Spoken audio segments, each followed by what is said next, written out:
Hello everyone, welcome to my channel tuition zone by Anshika. आज मैं आपके लिए क्लास 9th की पोएम लेके आई हूँ ऑन किलिंग अ ट्री। इस पोएम को हम पढ़ेंगे। काफ़ी पोएम मैंने 9th क्लास की आपको पहले से ही करवा दी है। आप उसका लिंक डिस्क्रिप्शन में से लेके देख सकते हैं। पूरी प्लेलिस्ट का मैंने लिंक आपको डिस्क्रिप्शन बॉक्स में दे दिया है, ठीक है। और ये जो पोएम है ऑन अ किलिंग ट्री, ये लिखी गई है गीव पटेल के द्वारा, जो एक इंडियन राइटर हैं और प्ले राइटर भी हैं, यानी कि वो नाटककार भी हैं और पोइट भी हैं। गीव पटेल जो हैं वो अपनी पोएमों में एनवायरनमेंट का बहुत ही जिक्र करते हैं और नाटकों में भी वो एनवायरनमेंट से रिलेटेड इफेक्ट को लाते हैं। चलिए इंट्रोडक्शन से स्टार्ट करते हैं आज की poem. You must have observe people cutting down trees. आपने बहुत से लोगों को देखा होगा, ऑब्जर्व किया होगा कि लोग क्या करते हैं, कटिंग डाउन ट्रीज, ट्रीज को काटते हैं। But can they kill a tree? क्या ऐसा करने पर वो ट्री को मार सकते हैं, किल कर सकते हैं? Is it easy? क्या ये इतना ईजी है टू डू सो? ऐसा करना क्या इतना ईजी है कि एक पेड़ को मार देना? Let's read. चलिए पढ़ते हैं पोएम को एंड फाइंड आउट, और पता करते हैं what the poet says on killing a tree. इस ट्री को किल करने के बारे में पोएट क्या कहता है। देखिए, सबसे पहले तो मैं आपको बता दूं कि यहाँ पे जो ट्री है ना, वो सिंबल इंसान के बारे में है, ठीक है, ह्यूमन के बारे में है। जब आप पूरी पोएम देखेंगे तो आपको पता चलेगा ये ह्यूमन की बात क्यों हो रही है। चलिए स्टार्ट करते हैं फर्स्ट स्टांजा से। It takes much time to kill a tree. ये बहुत टाइम लेता है, मच टाइम यानी बहुत टाइम लेता है एक ट्री को किल करने में। कैसे? Not a simple jab of the knife will do it. ये जो काम है कट करने का या किल करने का ट्री को, एक सिंपल जैब नाइफ नहीं कर सकता। वो सिंपल जैब जो है यानी कि सिंपल तरीके का जो नाइफ है वो ऐसा नहीं कर सकता है। इट हैज़ ग्रोन, क्योंकि ये जो ट्री है ना वो ग्रो हुआ है स्लोली कंज्यूमिंग द अर्थ। अर्थ को धीरे धीरे कंज्यूम करता हुआ, कंज्यूम यानी ग्रहण करता हुआ, खाता हुआ, एक तरीके से ग्रो हुआ है वो। राइजिंग आउट ऑफ इट, इसमें से ही निकला है यानी अर्थ में से ही निकला है। फीडिंग अपॉन इट्स क्रस्ट, और क्रस्ट यानी परत, अर्थ की परत पे ही उसने अपना खाना खाया है, एक तरीके से फीड किया है। अब्जॉर्व की है यानी कि सोख ली है उसने ईयर्स ऑफ सनलाइट, बहुत सालों की सनलाइट अपने में अब्जॉर्व की है उसने। एयर भी अब्जॉर्व किया है, और वाटर जो होता है रेन से और हम जो देते हैं उसको अब्जॉर्व किया है। And out of its leprous hide, और अगर आप इसे कट कर दें, ये देखिए यहाँ पे मान लो ट्री बनाया मैंने और इसको कट कर दिया आपने, तो भी इसका लेप्रस हाइड जो होगा, लेप्रस हाइड यानी कलरलेस बार्क। कलरलेस बार्क क्या होता है? ये जो बार्क होता है यानी कि तना जो होता है ना पेड़ का, वो कैसा होता है, भूरा होता है ना एक तरीके से, लेकिन धीरे धीरे उसका कलर ना बहुत फीका सा लगने लग जाता है। तो वही बात इसने बोली है कि उसी तने में से कहीं से क्या निकल रही होंगी, स्प्राउटिंग लीव्स, यानी छोटी छोटी सी स्प्राउट होते हुए अंकुरित होते होते यहाँ से लीव्स निकलना आपकी शुरू हो जाती हैं। इतना ईजी नहीं होता है एक पेड़ को किल करना, ये बात वो बताना चाह रहे हैं फर्स्ट स्टांजा में। ये जो फर्स्ट स्टांजा है ना, मुझे किस बात की याद दिला रहा है पता है आपको? जैसे कि एक इंसान होता है ना, वो क्या करता है, धीरे धीरे वो बड़ा होता है कि नहीं? देखिए, कंज्यूम करता है अर्थ को। तो एक तरीके से हम भी, इंसान लोग भी क्या करते हैं, अर्थ को कंज्यूम ही करते हैं। अर्थ में से एक तरीके से उठते हैं और फीड करते हैं। हम अर्थ या एनवायरनमेंट में ही तो फीड करते हैं हमारे, ठीक है। सनलाइट, एयर, वाटर, ये सब जो है वो हमारा खाना एक तरीके से बता रहे हैं, ठीक है। और अगर हमें कट कर दिया जाए यानी कि एक तरीके से मार दिया जाए, तो क्या सिर्फ कट करने से यानी हमें घाव देने से, हमारे शरीर को घाव देने से या चोट पहुंचाने से क्या हम मर जाते हैं? हमें मारना इतना ईजी होता है? राइटर ये कहना चाहता है फर्स्ट स्टांजा में, ठीक है। सेकेंड स्टांजा हम देखते हैं। So hack and chop.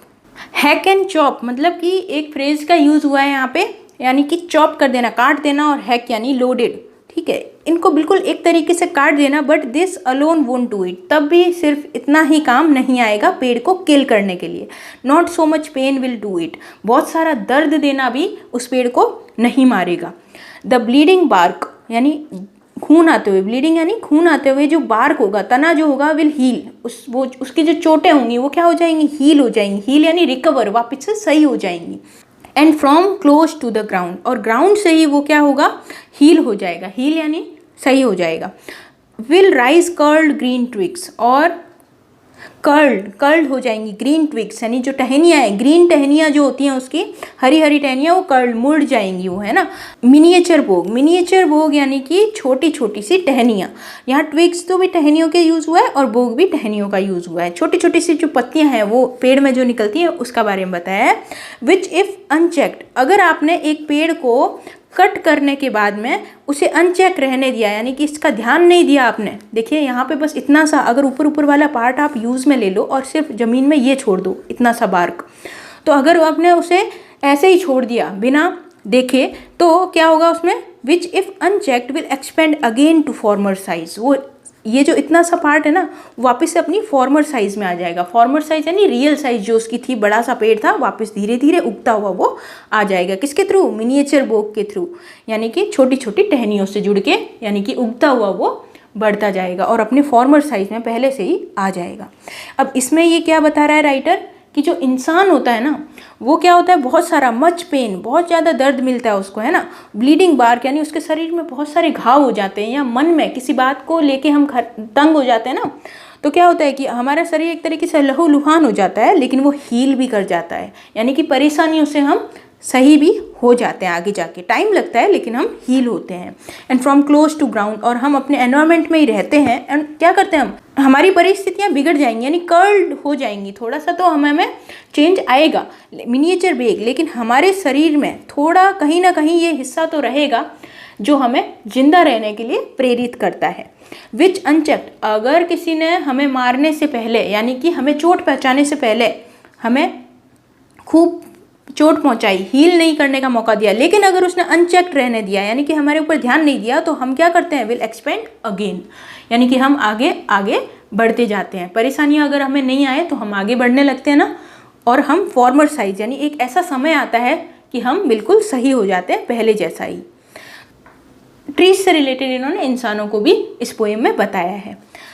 Third stanza है हमारा, no the root is to be pulled out. नहीं, पहले तो इस नो का मतलब समझिए। आप बोले होंगे ये तो सिर्फ नो ही है ना अकेला सा, नहीं, ये जो पूरा स्टांजा आपने पढ़ा है ना उसके बारे में वो बोल रहा है। नो, आप किल नहीं कर सकते ट्री को। The root is to be pulled out, आपको पूरा किल करने के लिए ट्री को क्या करना पड़ेगा, उसका जो रूट होता है ना, जड़ें जो होती हैं उसको पुल्ड आउट, बाहर निकाल देना पड़ेगा। Out of the anchoring earth, anchoring यानी कि पकड़ के रखने वाला, एक तरीके से जो अर्थ में जो मिट्टी होती है ना, रेत होती है, वो क्या होती है, रूट्स में पकड़ के, यानी रूट्स को पकड़ के बैठी रहती है ना वो अर्थ जो होती है, तो उसी तरीके से it is to be roped tight, उसे बिल्कुल रस्सी से बांधना पड़ेगा, और पुल्ड आउट, पूरे ट्री को जड़ से खींच देना पड़ेगा। स्नैप्ड आउट, उसे कट कर देना पड़ेगा पूरा, ठीक है। और या फिर आप कर सकते हैं आउट एंटायरली, यानी उसे पूरा सा पुल्ड आउट, यानी बाहर की तरफ खींच सकते हैं, आउट ऑफ द अर्थ की केव से। अर्थ केव यानी कि यहाँ पे क्या बात हुई है कि जो जड़ें होती हैं ना अर्थ में होती हैं घुसी हुई, तो वहाँ पे क्या बना देती हैं, वो केव जैसा बना देती हैं, तो वो बोला। And strength of the tree expose, तब जाके जब आप उसे काट देंगे और रोप से बांध के खींच देंगे और पुल्ड आउट एंटायरली, पूरी तरीके से, एंटायरली यानी पूरी तरीके से जब उसे बाहर निकाल दोगे, तब जाके वो उसकी स्ट्रेंथ यानी ताकत जो होगी ना वो एक्सपोज हो जाएगी। एक्सपोज यानी सामने आएगी। असलियत में ट्रीज़ की पूरी ताकत कहाँ पे होती है, उसके रूट्स में होती है ना, तो वो रूट्स की जो होती है एक्सपोज हो जाएंगी। और द सोर्स, आपको सोर्स पता चलेगा, यानी जानकारी कहाँ की पता चलेगी, वाइट और वेट, यानी कि जो सोर्स होता है जड़ों का, जो रूट्स का जो सोर्स होता है वो कैसा होता है, वाइट और वेट होता है, वो आपको दिखेगा। द मोस्ट सेंसिटिव, यानी कि सबसे ज़्यादा सेंसिटिव, अगर जड़ों को ख़राब कर दिया आपने तो पेड़ों को प्रॉब्लम आ जाएगी ना पेड़ को। हिडन, छुपा हुआ रहता है, फॉर ईयर्स, बहुत सालों तक इन अर्थ में, है ना। अब हमारा लास्ट स्टांजा है, then the matter of scorching and choking in the sun and air. Scorching and choking, ये जो बताया है आपको, ड्राई अप यानी सूख जाना, स्कॉर्चिंग यानी सूख जाना, चौक यानी एक तरीके से पड़ा रहना, इन द सन और एयर। जब वो ट्रीज, जब हमने जड़ से निकाल दिया ना उसको, तब हम उसे छोड़ देंगे स्कॉर्चिंग और चोकिंग होने के लिए। कहाँ पे, सूखने के लिए, सन और एयर में। तो वो कैसा होना शुरू हो जाएगा, ब्राउन होना शुरू होगा, फिर हार्ड होना शुरू होगा, ट्विस्ट, मुड़ना शुरू होगा, और विदर्ड यानी टूटना शुरू होगा। फिर and then it is done, और अंत में जाके ये काम हमारा पूरा होगा, एक ट्री को मारने का, किल करने का, ऑन किलिंग ट्री। राइटर बताना चाहता है पूरी पोएम से कि इंसान जो होता है ना, या जो एनवायरनमेंट होता है ना, उसे मारना इतना ईजी नहीं होता है। क्यों नहीं होता है? क्योंकि लोग जो हैं हील कर जाते हैं वापस से, है ना। कई परेशानियां झेलते हैं वो, कई बीमारियां झेलते हैं, कई रिश्तों का टूटाव झेलते हैं, लेकिन वो अंत में क्या कर जाते हैं? हील कर जाते हैं। अगर आपको किसी को ख़त्म करना है तो उसको एंटायरली ख़त्म करना पड़ेगा, पूरी तरीके से ख़त्म करना पड़ेगा। तो ये जो पोयम थी, राइटर बताना चाहता है कि आप एक ट्री को इसी तरीके से इजीली नहीं मार सकते, यानी कि उसने क्या किया है? पूरे अर्थ को कंज्यूम किया है ना। जो राइटर है ना, इस पोयम में सुसाइड के बारे में बहुत अच्छी तरह बताता है। आप बोलेंगे कैसे बताता है वो सुसाइड के बारे में? देखिए, इसमें जो ट्री है ना, वो क्या करता है कि उसे मारना इतना ईजी नहीं है। उसने क्या बताया कि एक ट्री को मारना इतना ईजी तो नहीं होता कि simple jab of a knife will do it. Simple jab तो नाइफ का नहीं कर पाएगा, मार नहीं पाएगा। यानी कि इंसान जो होता है ना, वो काफ़ी प्रॉब्लम से वो गुजरता है ना अपनी लाइफ में। अलग अलग तरीके की प्रॉब्लम्स आती हैं, लेकिन सिर्फ एक चोट लगने की वजह से क्या वो इंसान को सुसाइड कर लेना चाहिए? आपके हिसाब से क्या लगता है आपको? कई बार लोग सोचते हैं ना, अरे 10th में फेल हो गया या 12th में फेल हो गया, तो लोग क्या सोचते हैं कि इसके बाद तो क्या ही लाइफ बची। और आपने काफ़ी न्यूज़ में सुना होगा कि 10th और 12th के बच्चों ने सुसाइड कर लिया। कई लोग ऐसे डर के मारे रिजल्ट के बारे में। अब तो ऐसा नहीं आता है क्योंकि अब काफ़ी ध्यान दिया जाने लगा है, लेकिन पहले ये न्यूज़ बहुत आती थी। तो राइटर कहना चाहता है कि कोई इंसान जो होता है उसको इतना इजीली हम हर्ट नहीं कर सकते हैं, इतना हर्ट नहीं कर सकते कि वो मर जाए, यानी कि अपनी जान ले ले या आप उसे मार डालें एक तरीके से।